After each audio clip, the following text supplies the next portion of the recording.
being open to wearing many hats. I mean, being creative. I mean, not thinking of it. It's a very different mindset. I mean, working for a larger company. I mean, even coming from GM. I mean, I talk about it. I mean, it honestly moved too slow for me. It just. I mean, I loved what we're doing, but it probably would have taken 5 years to do what we're going to accomplish in 1 year. And I think you have to be ready for that coming to a startup. Is even if you come from a big company like a FANG company or even smaller companies, just be open to change. I mean, chaos happens; it's normal, but be pragmatic too. I mean, you don't want to have to. I mean, feel so much pain. I mean, it's not intentional pain of being in a startup, but I think you also have to be comfortable with. I mean, things do change week by week, and you have to kind of overcome that concerns.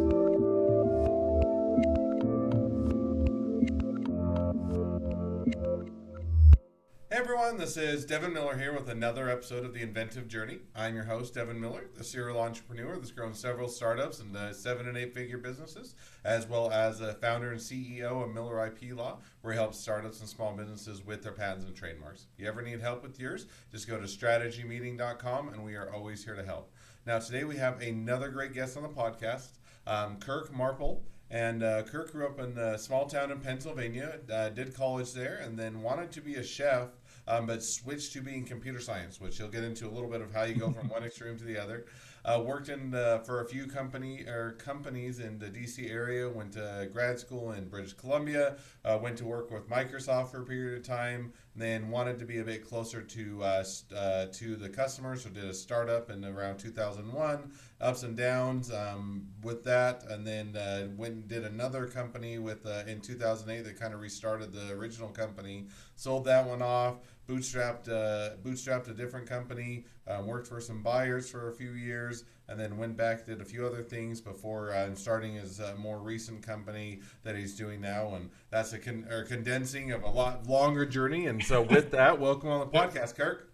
Yeah, thank you so much. Appreciate being here. And yeah, it's definitely been some ups and downs. So happy to talk about it today.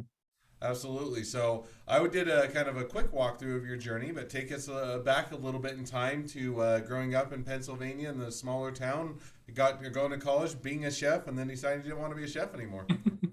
Yeah, no. So I grew up in a college town. My dad's a college professor, and so kind of always had been in that little college town in Pennsylvania, in Kutztown, and grew up through high school and did my undergrad there. And really, I mean, computers were, I mean, I'm old enough where, I mean, TRS-80s were kind of the thing back when I was in high school and kind of getting going. So really, really early on, there wasn't even classes for computer science back when I started. It was just kind of playing around on the side. And then my dad had an Apple II in his office that he was using for college. And I spent a lot of extra money on calling bulletin board services and things like that, and got in trouble and calling like Alaska and things like that. So learned the hard way about the internet, or kind of the early days of kind of pre-internet.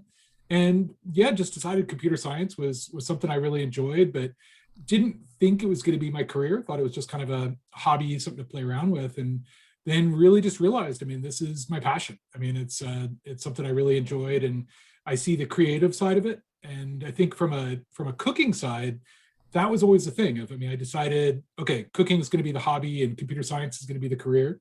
And just out of curiosity, so because yeah. I mean, you kind of went into this thinking you're going to be a chef. Yeah. So how did you kind of make that balance of, okay, rather than being a chef and doing that as a full-time job and doing computer science as a hobby kind of thing, what made you decide to flip that around? Yeah, I mean, honestly, my father was the one who kind of gave me a kick in the butt about, nope, you really need to go to a 4-year school. And I had already filled out my application for Culinary Institute of America, like where Bourdain went and all the guys in New York. And I mean, I was probably like 14, and I went to I should also say I went to college really early. So I started college at 16, graduated at 19, and so actually I was probably like 14, 15, and was thinking of going to culinary school. And he was like, nope, you really needed, I mean, think about your career and think about doing a 4-year school. And so I kind of ended up flip-flopping it. I mean, sort of dragged, screaming a little bit at first, but it ended up being the right decision. So I think, I mean, there's so much about entrepreneurship, and I watched a lot of TV shows about, I mean, starting restaurants and things like that. And I find so many parallels between starting companies and being a kind of solo chef. So it's I think there's a parallel universe there.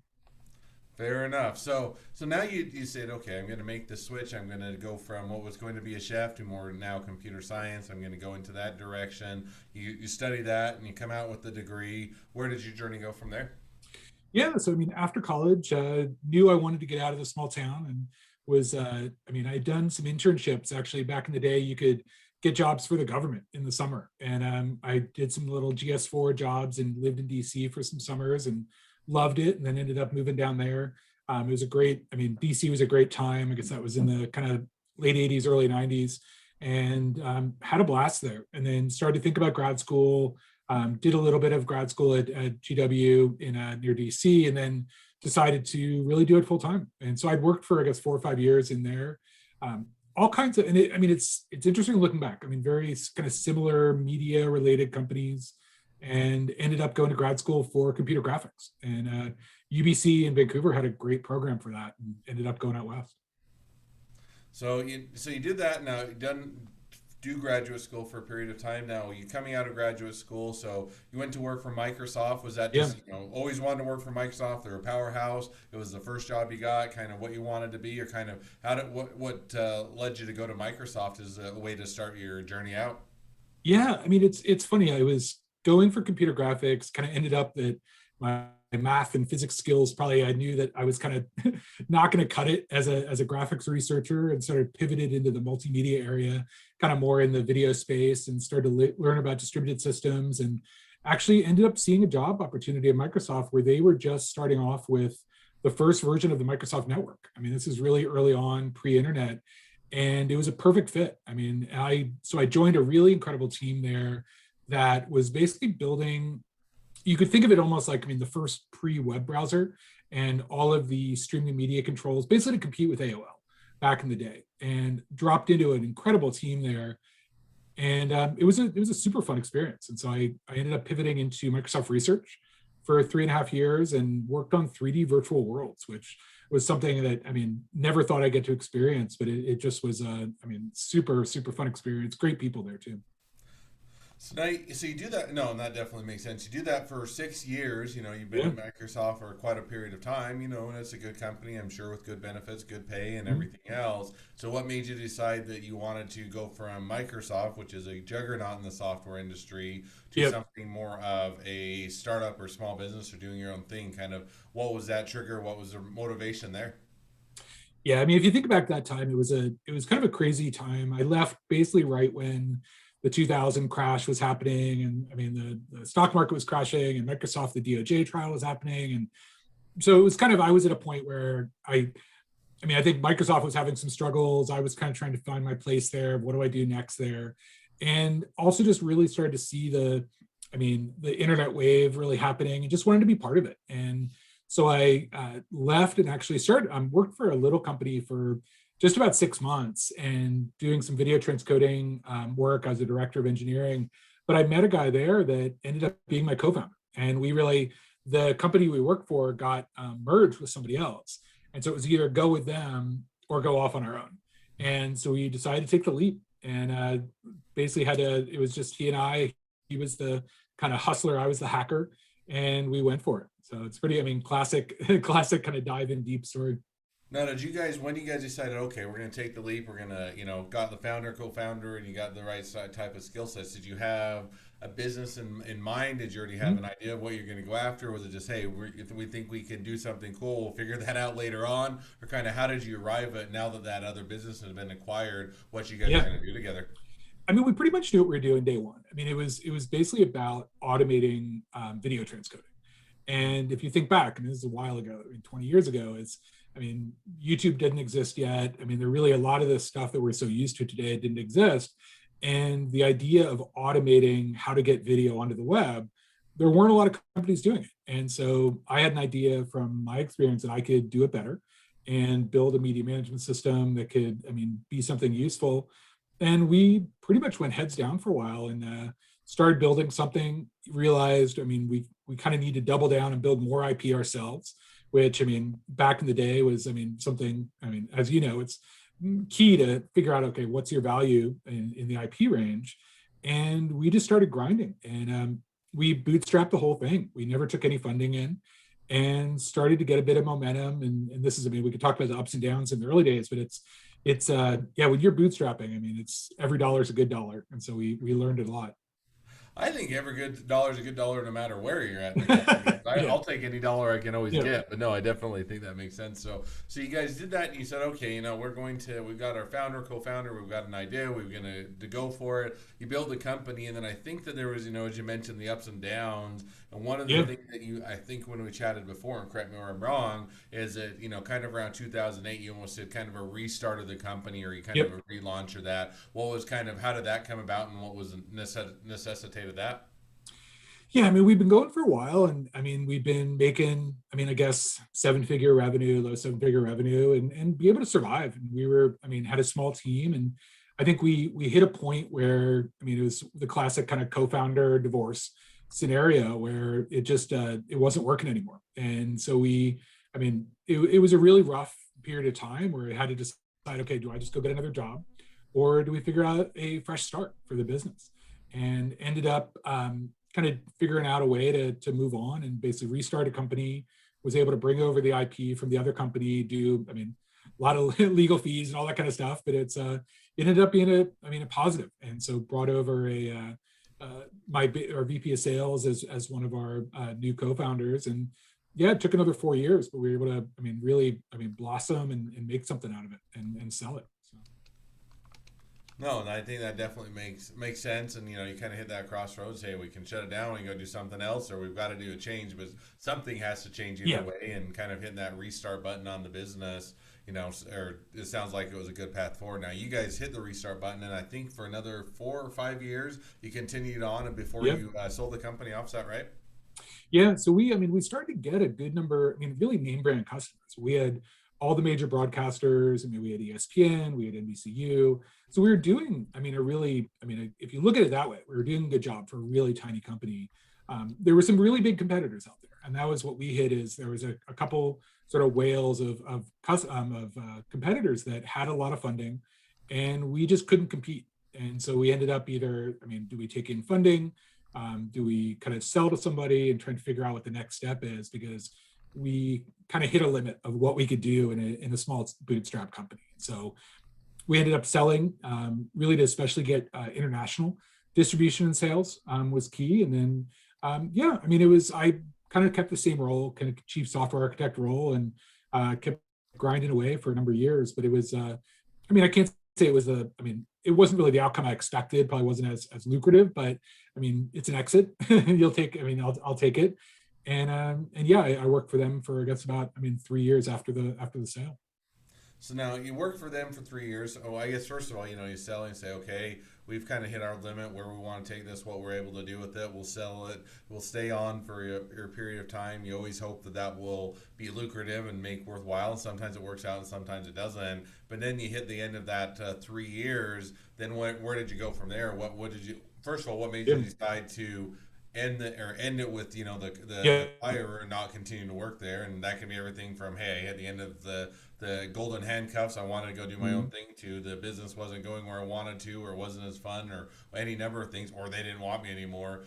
So kind of what made you decide to go from the working for the buyer to your next thing? I mean, it's a little bit of both. I mean, there was an earnout period, but then also, I mean, the cloud was happening. I mean, as much as I started the business kind of when the internet was starting, this was really the transition to the cloud. And one of the reasons that I sold was I wanted to double down and essentially build a cloud video transcoding service. I mean, so what you see now with, I mean, encoding.com or Bitmovin, or even what Elemental has with their sale to AWS. I mean, that was where I wanted to take the business, and it didn't end up going that way while I was still employed there. So I spent about, I mean, a year just self-funding a new startup, building out a lot of cloud technologies, just starting to get my hands around, I mean, what are the benefits of cloud technologies? And so that was the biggest thing. I mean, I had an ability, I still contracted for them for a little bit. So I kind of was able to kind of fix bugs and keep things going on the code base I'd written. But yeah, I saw the cloud as the next big thing, and that was what I wanted to double down on. Now you saw the cloud's the next big thing. Now, if I remember, and you can correct me where I'm wrong, for the next 4 or 5 years after you left the other company, you didn't go direct to your own new or startup, but you worked for other people or other big companies for a period of time. Is that right? Well, honestly, actually, so for 1 year I was full time, self funded. So yeah, so I started a little LLC, hired some contractors, and basically did that for a year. It wasn't, I mean, it built a lot of really interesting stuff, but the projects I was going to use it for, basically, it was taking on-prem software into the cloud. So kind of wrapping on-premise just normal package software and making it into a SaaS service, which ironically just Amazon just announced a product in this space like a couple weeks ago. But it's something that, I mean, packaging up that is still a value, and it was just a lot to bite off for basically one person without a business partner. And so I ended up just taking a job at General Motors, and saw an interesting. I knew I had to get a job at some point, and they needed somebody with video experience, and it was a really interesting way to move to Austin, get some experience with, I mean, a totally different type of business. I mean, quote, big data was the thing back then. I mean, how just how data was moving around in industries, and I just wanted to learn. And so I kind of look at it as a sort of gap year of I had a lot. There was stuff I wanted to learn and expand my knowledge, and honestly, that experience really is what ended up resulting in this company that I have today. So now you did that for kind of your gap year, and then after the Yeah. gap year, kind of where did you go from there? So I got recruited up to Stats in Chicago, a sports data analytics company, and then basically they had some transition. So I ended up going back to San Diego, work for a company in San Diego.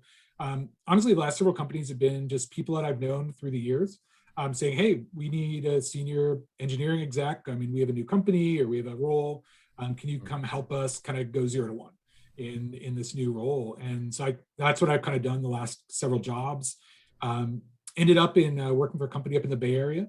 Most recently, they were a VC-backed company in the drone image analytics space, and I mean, it basically incubated a brand new product there. It's really exciting. I mean, then COVID hit. I mean, so we had to go some different directions with that product, but ended up kind of working out a deal where we could kind of keep the customer list that we had kind of developed there, but kind of go off my own way and build a brand new company, which is somewhat related to sort of tangential to what we were doing there.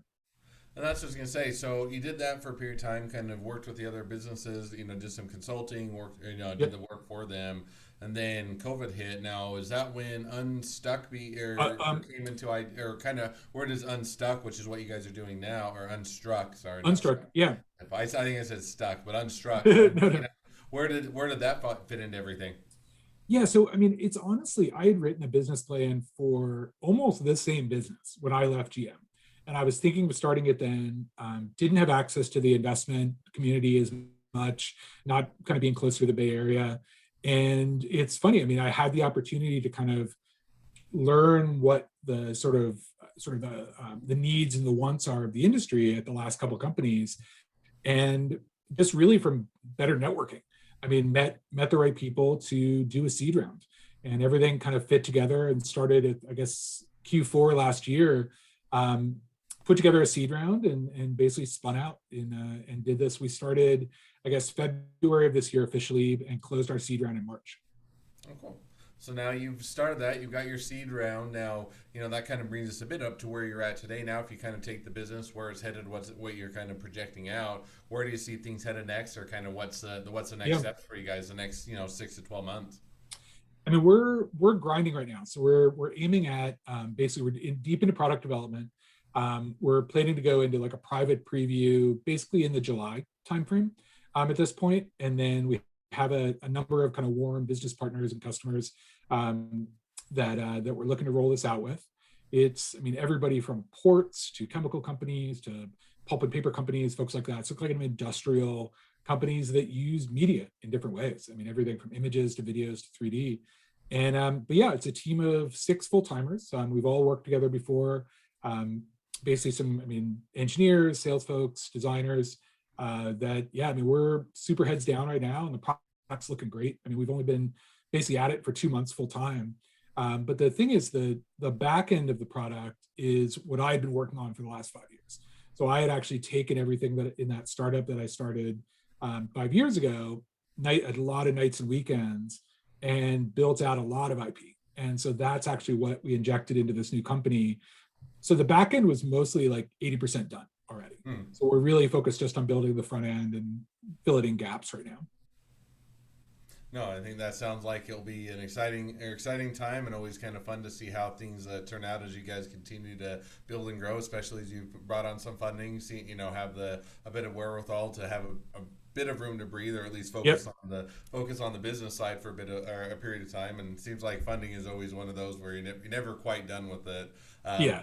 Now, as you do that, that kind of brings us up to a bit where you're at today and where you're Yeah. heading. So, with that, we'll transition over to the last two questions I always ask at the end of each podcast. And as a reminder for those that are listeners, we'll also do the bonus question after the normal episode. So, if you want to hear us chat a little bit about intellectual property, definitely sure to stay tuned. But otherwise, we'll jump to the first question I'll ask at the end of each podcast, which is if you're along your journey, what was the worst business decision you ever made, and what did you learn from it?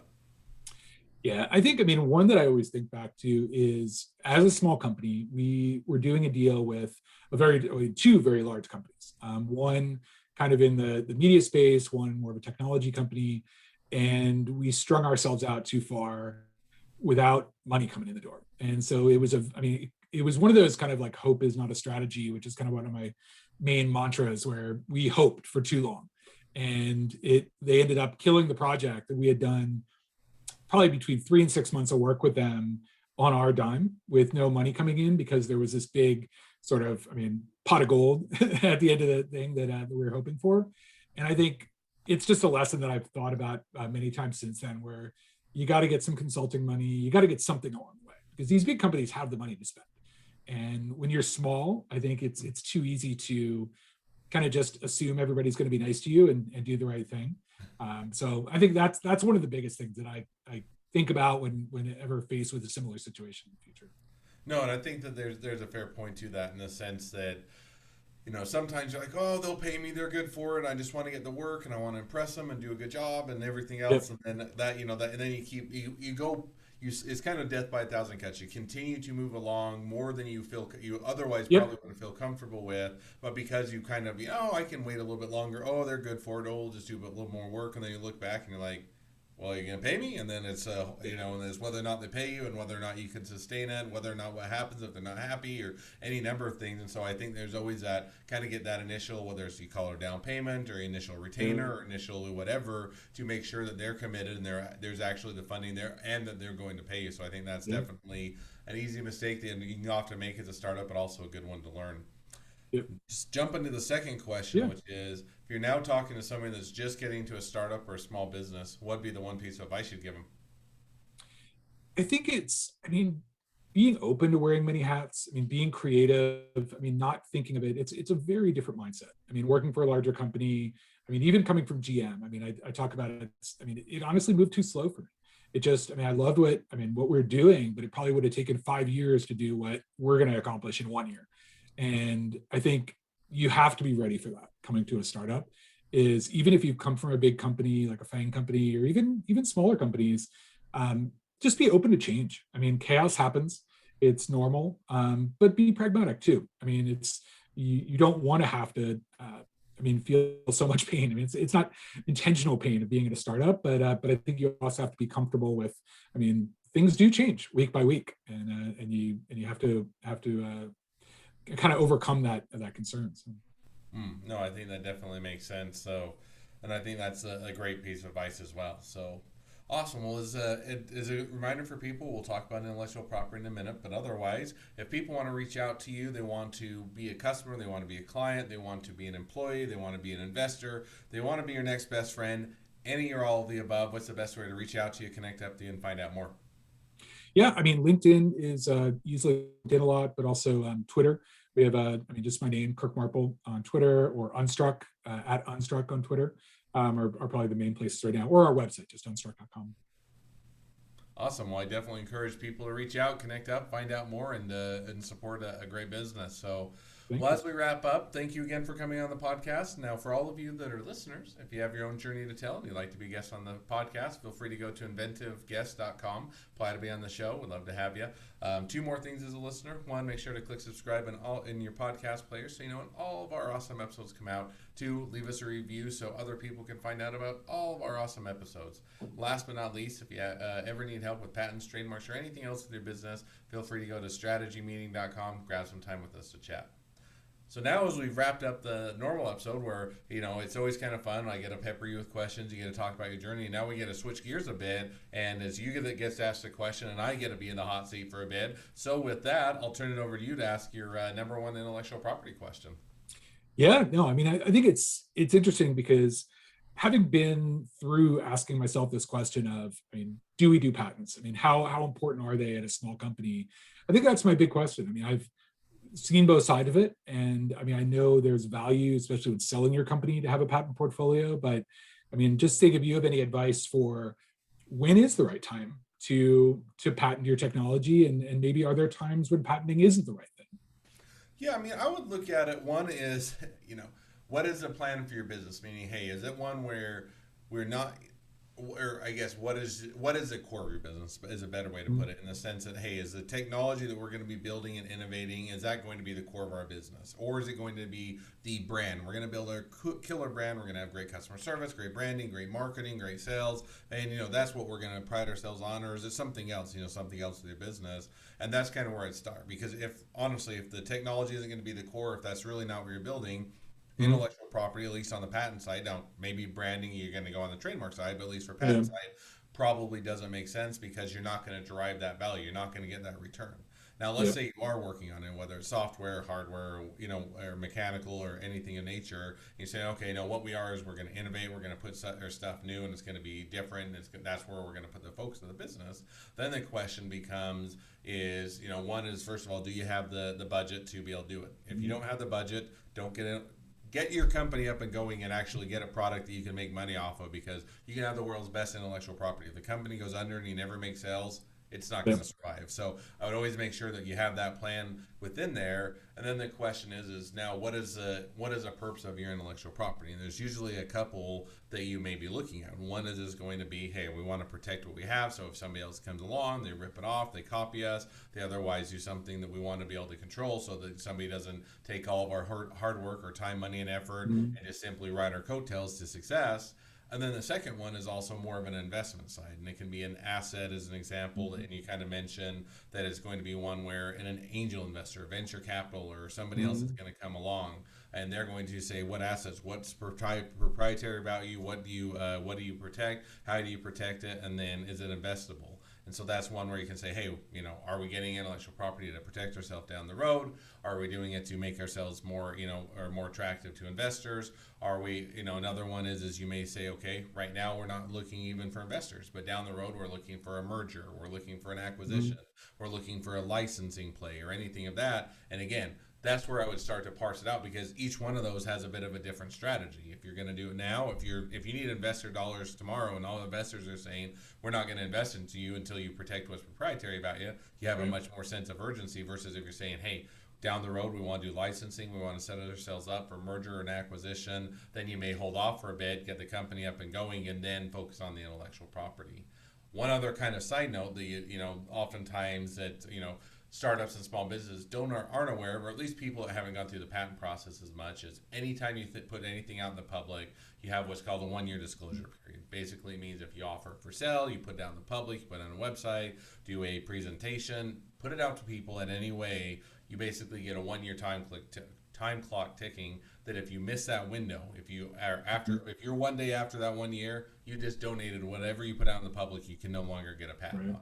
So you have to kind of balance all of those. And then, it's always a question, is it worthwhile for the investment? And, you're asking a bit of is it probably a biased question, because you're asking an intellectual property attorney, should I get intellectual property? But I think is it going to be core to your business? Is it worthwhile to protect and invest in? And if so, then it's worthwhile the intellectual property. And if not, if you're saying something else is more core to your business, then focus on that and build it around that. So that there's a lot to unpack there. Those are a few of my thoughts, a few of the thoughts that you may or think consider if you're a startup or a small business looking to get a patent. So with that, we'll go ahead and wrap up the podcast. Thanks again, Kirk, for coming on the podcast. It's been it's been a pleasure, and wish the next leg of your journey even better than the last. Thank you so much. I really appreciate it.